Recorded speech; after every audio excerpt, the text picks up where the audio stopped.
सभापति महोदय, सम्मानित मंच सामने बैठे बुजुर्ग और भाइयों,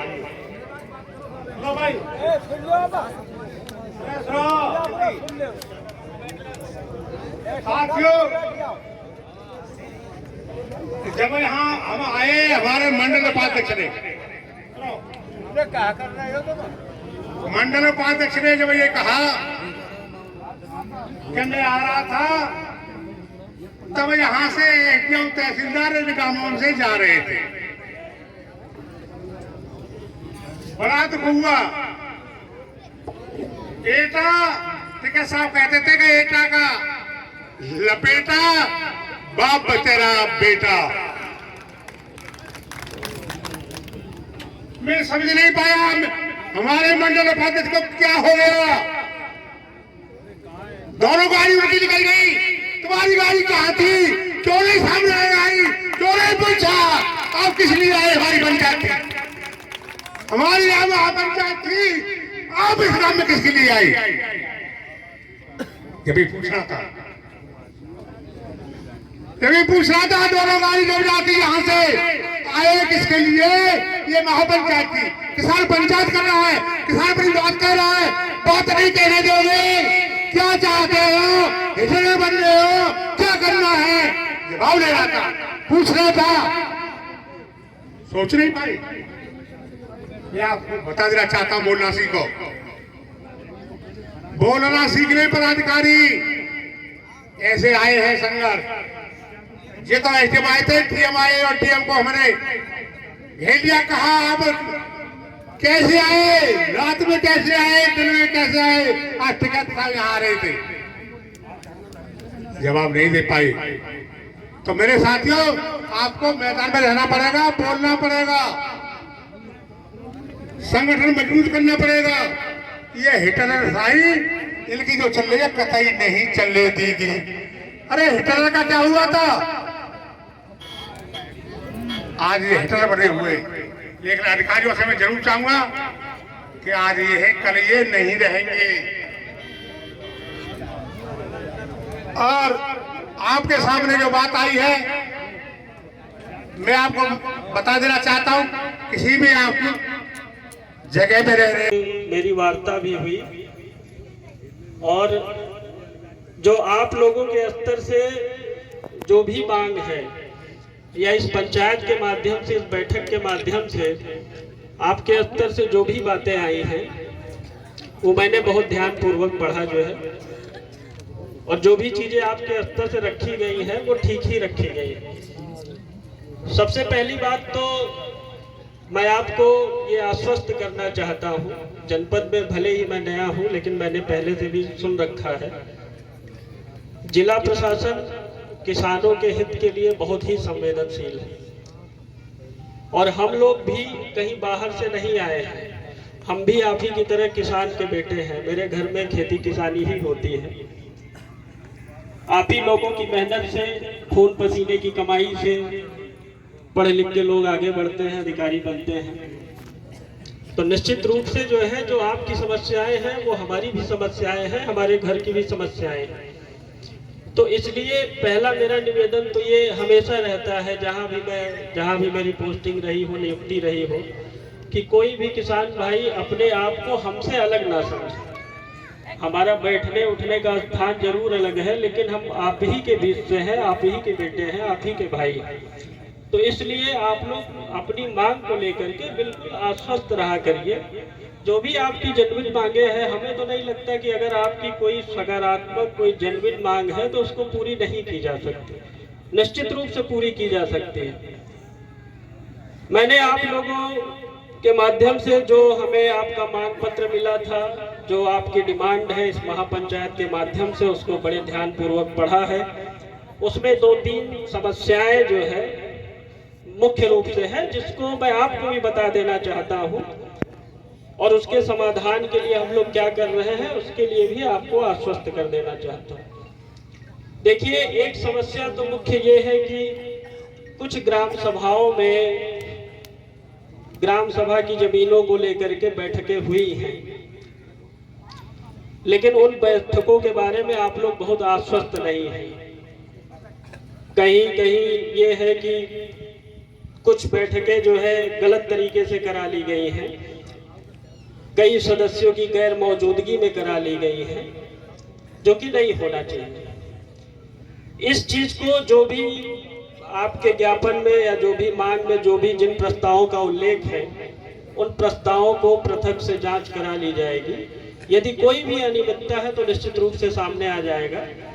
तहसील स्तर से ही इसकी जांच हो सकती है, कोई बहुत बड़ी बात नहीं है, विशेष बात नहीं है।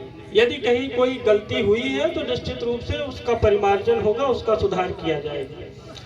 दूसरी चीज है कि देखिए, एक चीज तो हमें आपको भी समझनी होगी कि हमारे आपके बीच की जो भी समस्याएं हैं, कुछ समस्याओं का निदान स्थानीय स्तर से है, यानी कि स्थानीय प्रशासन के माध्यम से उसका निदान हो सकता है, और कुछ समस्याओं का निदान जो है वो स्थानीय प्रशासन के माध्यम से नहीं हो सकता। वो नीतिगत निर्णय होते हैं, जो कि यहाँ से उसका जो है समाधान प्रस्तुत कर पाना या उसके संबंध में निर्णय ले पाना संभव नहीं होता है।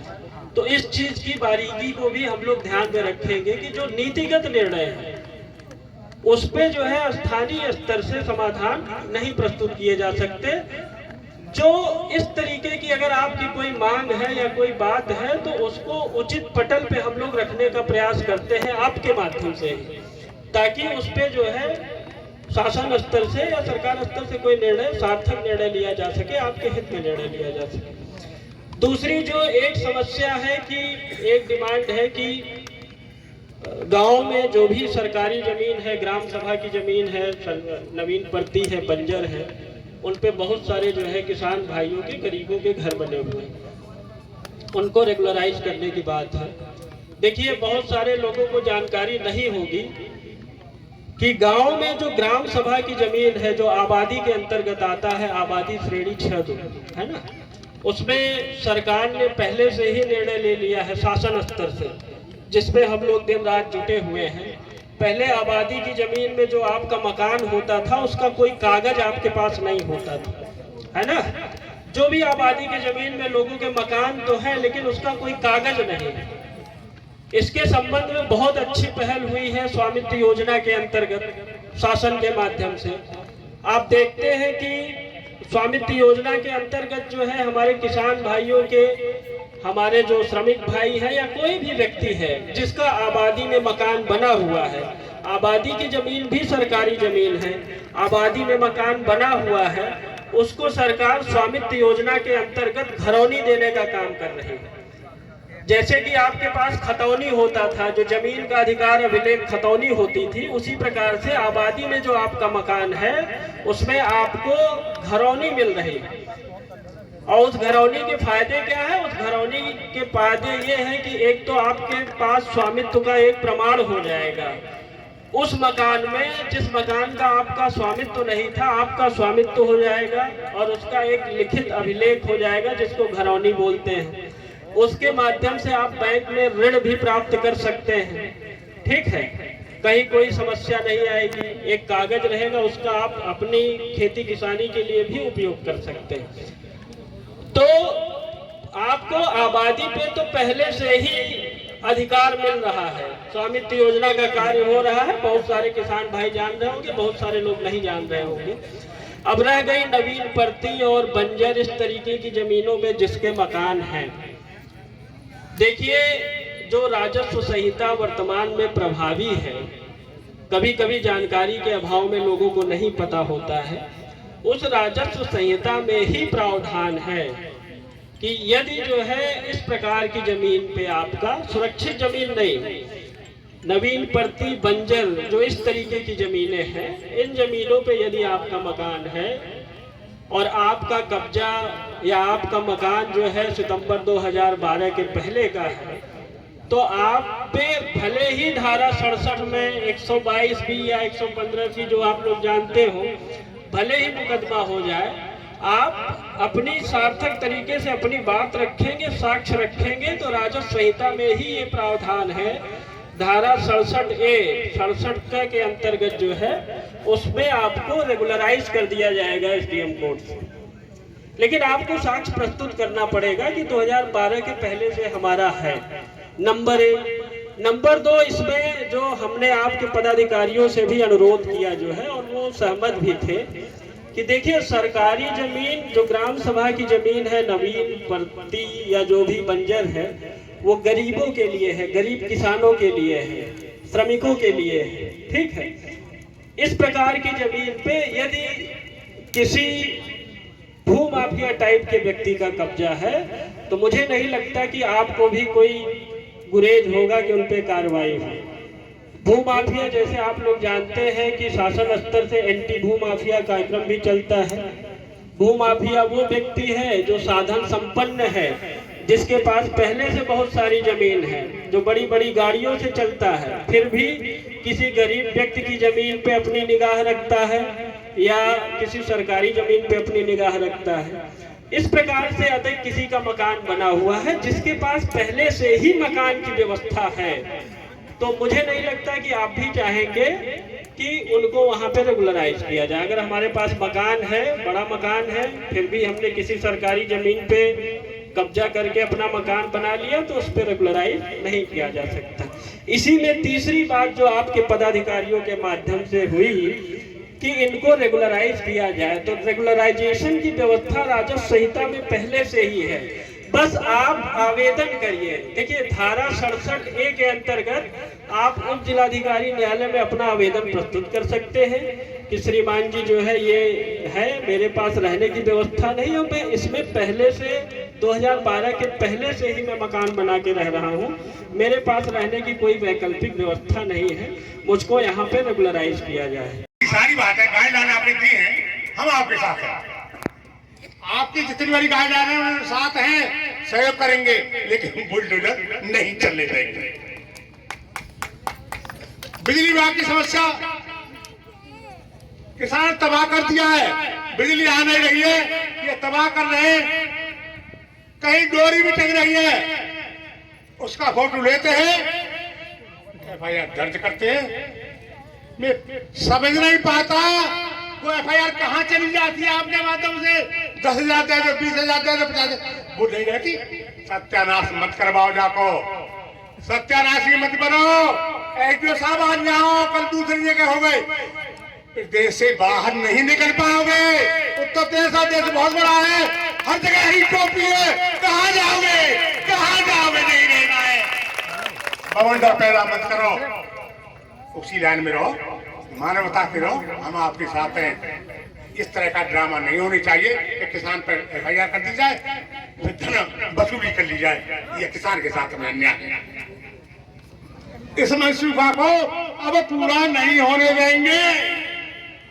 जो आपने कर लिया कर लिया, आप गाइडलाइन बनावे, सही बनावे, तालमेल से काम करें, तो हम आपके साथ हैं। वार्ता भी चलती रहेंगी, काम भी चलता रहेगा। पर मैं SDM साहब से कहूंगा कि जो आई है, हाँ मीटिंग अब होने वाली है, ये प्रजातंत्र है।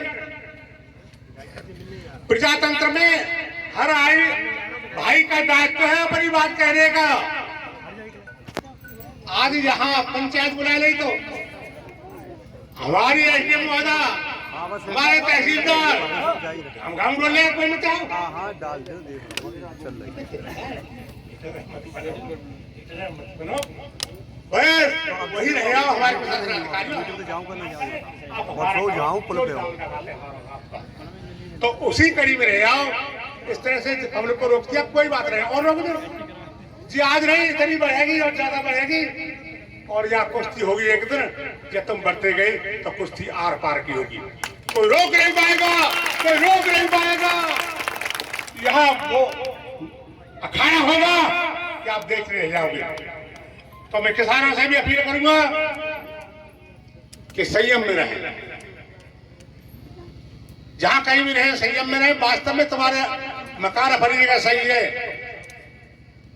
तो मैं दावे के साथ कहता हूं, इसी माई के लाल की हिम्मत नहीं है कि तुम्हारी मकान को टच कर जाए, टच कर जाए। हरी टोपी पे उसे धारण करने देना, संगठन बनाए रहना। मैं बहनों से निवेदन करूंगा कि अन्याय के लिए कोई अधिकारी आ जाता है और जबरन करता है, देवियों लक्ष्मी भाई बन जाना, लक्ष्मीबाई नंदना मैदान में आ जाना, हम आपके साथ हैं। किसान के सम्मान को किसी भी कीमत पर नहीं जाने देंगे। महात्मा कहते थे कि कसाई के पीछे कटरा खा जा। हम दिनों रात मेहनत करके मकान बनावे, गरीब दिनों रात मेहनत करके मकान बनावे, हमें बुलडोजर चल जाए, ये संभव नहीं है, ये संभव नहीं है। हमारे घर में बुलडोजर, ये गरीब किसान है देश का, हमारा बेटा देश की सुरक्षा करता है, हम देश का भरण पोषण करते हैं, हमारी मकान उठाई जाए, ये संभव नहीं है। बेधड़क रहना, बेचिंता रहना, संगठन को बनाए रहना। और भाई बहुत बड़े परिवार से हैं, उन्हें सारी बात एक एक देखिए, ये निर्णय लिया है और उन्होंने वायदा किया है कि इसकी जांच कराई जाएगी और आपके सम्मान को किसी भी कीमत पर नहीं जाने दिया जाएगा। ऐसी बात है साहब? कोई बात ना,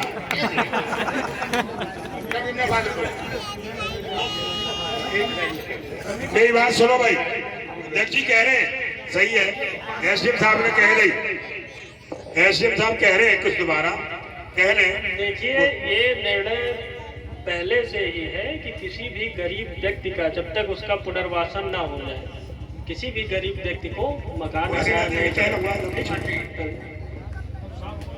एक मिनट, एसडीएम साहब सुन रहे हैं यही मंच पे। एसडीएम साहब, हमें दो फाक मत करो। बालियान साहब मैं कुछ बोलना चाह रहा हूँ, मैं कुछ बोलना चाह रहा हूँ। ये हमारी निर्णायक समिति बैठी हुई है यहाँ पे ओरली रामनगर की, क्या आप लोग संतुष्ट हैं इससे? जब ये संतुष्ट नहीं तो हम कैसे संतुष्ट रह जाएंगे? पूछ करो, आप संतुष्ट हो? आप क्या चाह रहे हो? एक जनो खड़े ऊपर आके एक आदमी बताओ क्या चाह रहे हो? एक जनो आके कहो।